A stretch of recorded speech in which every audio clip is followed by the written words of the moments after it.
Assalamualaikum warahmatullahi wabarakatuh. Kami dari kelompok 1 kelas 37 Bahasa Indonesia akan mempresentasikan jurnal ilmiah kami yang berjudul Analisis Produktivitas Tenaga Kerja Terampil dalam mendukung peningkatan produksi pembangunan kapal baru di Galangan. Sebelumnya kami akan memperkenalkan nama anggota kami. Yang pertama, Muhammad Rizky Aljita Faifa. Yang kedua, Alvin Muhammad. Yang ketiga, Devi Rahma Fauzia. Yang keempat, Mahira Ilmi Adini. Yang kelima, Kanasya Talita. Kali ini saya akan membahas pendahuluan dari jurnal ini. Latar belakang. Indonesia memiliki 2/3 wilayah berupa lautan, dan jumlah pulau tidak kurang dari 17.000 pulau. Membutuhkan sarana di dalam perhubungan antar pulau tersebut. Kapal adalah salah satu alat perhubungan atau infrastruktur yang sangat menunjang untuk kegiatan distribusi barang dan juga kegiatan ekonomi lainnya. Dilihat dari peluang yang ada, maka negara ini masih membutuhkan kapal dalam jumlah besar yang bisa didapatkan dengan membangun kapal baru atau membeli kapal bekas. Maka industri galangan perkapalan akhir-akhir ini melakukan pengembangan yang cukup signifikan. Ini dibuktikan dengan banyaknya order pembuatan kapal baru, khususnya di galangan kapal yang ada di Surabaya. Dengan adanya order pembangunan kapal baru yang pada umumnya menggunakan sistem tender atau kontrak, dengan batas waktu pengerjaan yang sudah ditentukan sesuai dengan perjanjian sebelumnya, maka ini akan menuntut penggunaan sumber daya manusia secara efektif, khususnya untuk tenaga kerja terampil yang terlibat langsung pada proses pembangunan kapal baru pada galangan tersebut. Jika penggunaan sumber daya manusia dalam proses pembangunan kapal baru tersebut tidak efektif, kemungkinan akan terjadi banyak kelebihan pada beberapa bagian produksi ataupun kekurangan tenaga kerja yang mengakibatkan overjob. Hal ini pada akhirnya akan menyebabkan terjadinya pembengkakan pengeluaran produksi ataupun keterlambatan penyelesaian produksi yang mengakibatkan kerugian yang besar pada industri galangan tersebut. Maka perlu adanya analisa kebutuhan tenaga kerja terampil secara lebih detail dalam penyelesaian pembangunan kapal baru sesuai dengan tahap-tahap produksinya, serta pengelompokan tenaga kerja terampil berdasarkan jenis keterampilan, pendidikan, dan umur yang akan disesuaikan dengan kebutuhan produksi tersebut. Rumusan masalah jurnal ini yaitu yang pertama, apakah jumlah tenaga kerja terampil dalam perusahaan galangan kapal di Surabaya sudah mencukupi dalam pembangunan kapal baru selama 5 tahun mendatang? Yang kedua, bagaimana estimasi kebutuhan tenaga kerja terampil yang ada pada masing-masing bagian produksi dalam proses pembangunan kapal baru? Tujuan dari jurnal ilmiah ini yaitu yang pertama, memetakan situasi dan kondisi produksi hingga 5 tahun mendatang pada pelaksanaan proyek pembuatan kapal baru. Yang kedua, mengidentifikasi kondisi tenaga kerja terampil yang ada pada masing-masing bagian produksi untuk dilakukan estimasi. Manfaat dari jurnal ini yaitu bagi penulis, semakin luasnya ilmu yang didapat dan semakin berkembang sehingga diharapkan dapat membuat suatu inovasi baru untuk Indonesia ini.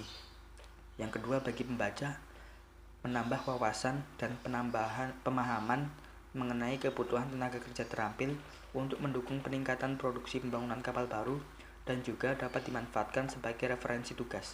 Terima kasih. Kemudian saya, Kanasya Talita, ingin mempresentasikan isi pada bab 2 jurnal kelompok 1. Jadi bab 2 ini berisi tentang tinjauan pustaka. Yang pertama itu ada tinjauan pustaka tentang tenaga kerja. Tenaga kerja itu merupakan penduduk yang berada dalam usia kerja menurut Undang-Undang Nomor 13 Tahun 2003 tentang tenaga kerjaan. Pada bab 1 pasal 1 ayat 2 disebutkan bahwa tenaga kerja adalah setiap orang yang mampu melakukan pekerjaan guna menghasilkan barang dan atau jasa, baik untuk memenuhi kebutuhan sendiri maupun untuk masyarakat. Kemudian menurut Hendra Purwanto pada tahun 2013, dari segi keahlian dan pendidikannya, tenaga kerja dibedakan menjadi 3 golongan, yaitu yang pertama, tenaga kerja kasar, yaitu tenaga kerja yang berpendidikan rendah dan tidak mempunyai keahlian dalam suatu bidang pekerjaan. Kemudian yang kedua adalah tenaga kerja terampil, yaitu tenaga kerja yang mempunyai keahlian dan pendidikan atau pengalaman kerja seperti montir mobil, tukang kayu, dan tukang memperbaiki televisi atau radio.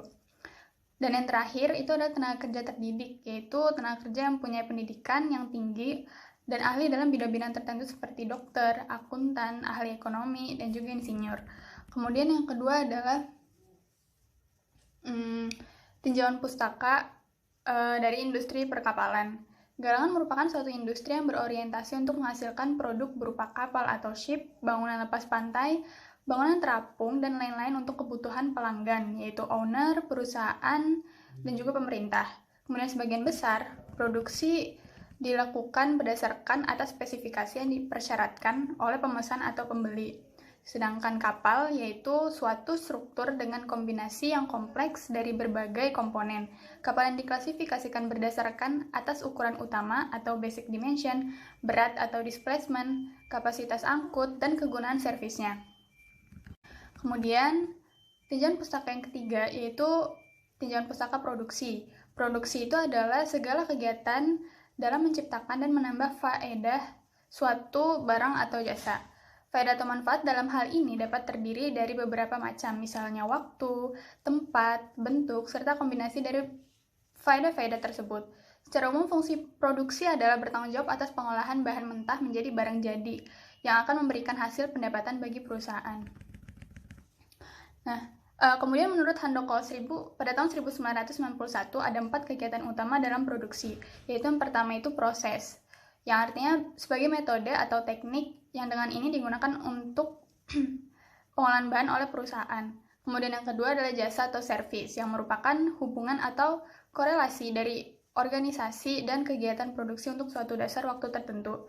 Kemudian yang ketiga, perencanaan atau planning, merupakan hubungan atau korelasi dari organisasi dan kegiatan produksi untuk suatu dasar waktu tertentu. Yang terakhir itu adalah pengawasan atau kontrol untuk menjamin bahwa maksud dan tujuan mengenai penggunaan bahan dan peralatan sesuai dan dilaksanakan dengan kenyataan. Kemudian tinjauan pustaka yang keempat itu adalah perencanaan kebutuhan tenaga kerja. Dimulai dari input, kemudian proses produksinya, dan yang terakhir adalah output atau hasilnya. Nah, di dalam industri perkapalan, proses produksi itu sendiri terbagi atas beberapa tahapan-tahapan proses. Tahapan yang terdapat pada proses produksi kapal dapat dideskripsikan sebagai berikut, yaitu yang pertama ada mold loft, fabrikasi, dan terakhir adalah assembly. Tinjauan pustaka yang kelima itu adalah kebutuhan tenaga kerja. Metode yang digunakan dalam menentukan kebutuhan tenaga kerja itu adalah berupa analisis beban kerja atau work loading analysis dan analisis kebutuhan tenaga kerja atau workforce analysis. Menurut Martoyo, bahwa yang dimaksud dengan analisis kebutuhan tenaga kerja adalah melakukan analisis terhadap kemampuan tenaga kerja yang sekarang untuk memenuhi kebutuhan jumlah karyawan. Dan menurut Komarudin, bahwa analisis kebutuhan tenaga kerja bertujuan untuk menetapkan kebutuhan akan personalia yang digunakan untuk dapat mempertahankan kesinambungan norma suatu perusahaan. Nah, yang pertama itu adalah analisis beban kerja atau workload analysis. Analisis beban kerja menurut Ranu Pandojo dan Suat Husnan serta oleh Komarudin diformulasikan sebagai berikut. Nah, itu di mana TMH itu adalah total man hour, WLA adalah workload analysis, MHU adalah man hour per unit. Kemudian hasil langsung dari analisis beban kerja adalah penetapan bilangan jumlah karyawan yang diperlukan untuk melaksanakan sejumlah pekerjaan tertentu selama waktu tertentu. Kemudian yang kedua adalah analisis kebutuhan tenaga kerja atau workforce analysis. Menurut Martoyo, menyatakan bahwa analisis kebutuhan tenaga kerja adalah untuk mengetahui tenaga kerja senyatanya yang diperlukan. Ikut diperhitungkan juga tingkat absensi dan tingkat perputaran tenaga kerja. Nah, formulasinya itu adalah sebagai berikut. Di mana WFA itu adalah workforce analysis atau analisis kebutuhan kerja. WLA itu adalah workload analysis, yaitu analisa jumlah beban kerja. Persen AB atau persen absence adalah persen ketidakhadiran tenaga kerja dalam periode tertentu. Dan LTO adalah labor turnover, perputaran tenaga kerja dalam periode tertentu. Menurut Gorda, tingkat absensi dapat dirumuskan sebagai berikut. Jadi di mana HKH itu adalah harga kerja yang hilang, yaitu hari karyawan tidak bekerja dalam periode tertentu. HKT adalah hari kerja karyawan yang tersedia. Kemudian presentasi perputaran karyawan oleh Komarudin itu dirumuskan sebagai berikut. Di mana JGK itu adalah jumlah pergantian karyawan. Terus PK adalah perputaran karyawan, RKP adalah rata-rata karyawan satu periode. Tinjauan pustaka yang terakhir itu adalah pembangunan, yaitu pembangunan adalah suatu upaya perubahan yang berlandaskan pada suatu pilihan pandangan tertentu, yang tidak bebas dari pengalaman atau sejarah, realitas keadaan yang sedang dihadapi, serta kepentingan pihak-pihak yang membuat keputusan pembangunan. Kemudian pembangunan itu memiliki makna yang ganda. Yang pertama adalah pembangunan yang lebih berorientasi pada pertumbuhan ekonomi yang difokuskan pada masalah kuantitatif dari produksi dan penggunaan sumber daya. Kemudian yang kedua itu adalah pembangunan yang lebih berorientasi pada perubahan dan pendistribusian barang-barang dan peningkatan hubungan sosial. Adapun menurut Supardi pada tahun 1994, pembangunan adalah suatu proses sosial yang bersifat integral dan menyeluruh, baik berupa pertumbuhan ekonomi maupun perubahan sosial demi terwujudnya masyarakat yang lebih makmur. Sedangkan menurut Cahya S pada tahun 2000, pembangunan itu adalah perubahan yang terencana dari situasi ke situasi yang lain yang dinilai lebih baik. Terkait dengan hal itu, konsep pembangunan berkelanjutan yang didukung dengan pendekatan kemanusiaan merupakan suatu konsep yang telah dilakukan untuk meningkatkan kesejahteraan masyarakat, serta secara kodati, masyarakat mempunyai kecenderungan untuk merubah hidup dan kehidupan sesuai dengan perkembangan zaman. Selanjutnya adalah metodologi penelitian. Metode yang digunakan untuk penelitian kami ini sebenarnya menggunakan metode survei, metode deskriptif, dan metode kuantitatif. Sehingga data yang akan kami dapatkan ini bersifat objektif dan sesuai dengan keadaan di lapangan yang kami rencanakan. Kami mengambil survei di sekitar pelabuhan di Surabaya. Namun karena ada halangan yaitu pandemi COVID yang melanda Indonesia dan dunia ini, sehingga untuk pengambilan datanya kami melakukan sesuai dengan anjuran pemerintah untuk physical distancing, sehingga kami tidak melakukan pengambilan data ini dengan metode survei. Nah, untuk pengambilan data, kami melakukan komparasi dari studi-studi literatur yang kami dapatkan yang sesuai dengan pembahasan dari penelitian kami. Sekitar bulan April hingga Mei, kami melakukan pengambilan data, yaitu dengan studi literatur, dan kami tuliskan pada pembahasan analisis di bawah nanti. Nah, untuk data-data yang didapatkan dari penelitian kami ini adalah berupa pembagian pekerjaan para tenaga terampil pada PT PAL Indonesia sekitar tahun 2008 hingga 2011, serta berupa perhitungan jam kerja para tenaga terampil pada suatu galangan kapal. Dari dua data tersebut, dari data pertama yaitu pembagian pekerjaan para tenaga terampil pada PT PAL Indonesia sekitar tahun 2008 hingga 2011, nanti untuk pembahasannya akan memprediksi kebutuhan para tenaga kerja terampil di Indonesia, khususnya di pelabuhan di sekitar Surabaya. Untuk data berikutnya yaitu perhitungan jam kerja para tenaga terampil pada suatu galangan kapal, yaitu nanti akan menentukan kapasitas produksi dari galangan di pelabuhan tersebut. Sehingga kami akan tuliskan di analisis atau pembahasan di bab 4 nanti. Dari hasil pengolahan data tersebut, nantinya akan didapatkan jumlah tenaga kerja langsung dalam pembangunan kapal baru hingga tahun mendatang.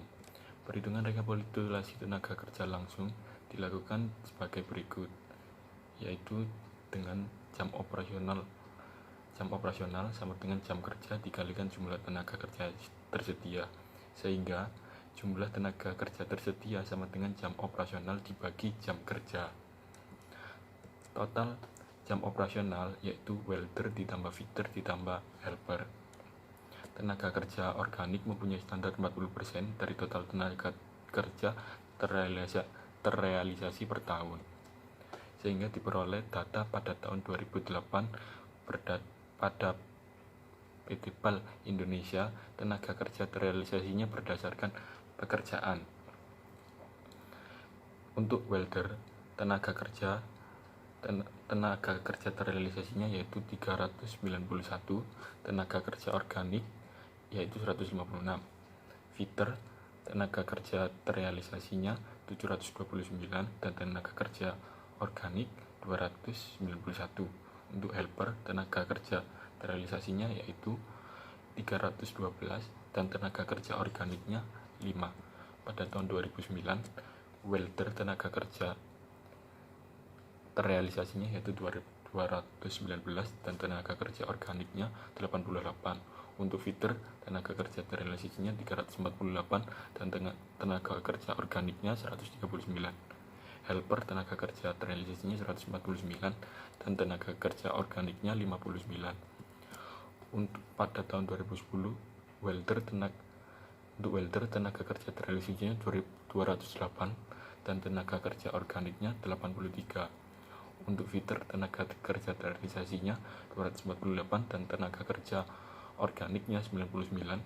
Untuk helper, tenaga kerja terrealisasinya 106 dan tenaga kerja organiknya 42. Pada tahun 2011, untuk welder tenaga kerja terrealisasinya 0 dan tenaga kerja organiknya 0 karena tidak terdapat pekerjaan welder pada tahun tersebut. Untuk fitter, tenaga kerja terrealisasinya 86, tenaga kerja organiknya 34. Untuk helper, tenaga kerja terrealisasinya 37 dan tenaga kerja organiknya 15. Dari hasil yang diperoleh di atas, diprediksi untuk tahun-tahun berikutnya kebutuhan tenaga kerja pada PT PAL akan semakin menurun pada setiap tahunnya. Selanjutnya, kesimpulan dan saran dari hasil penelitian kami.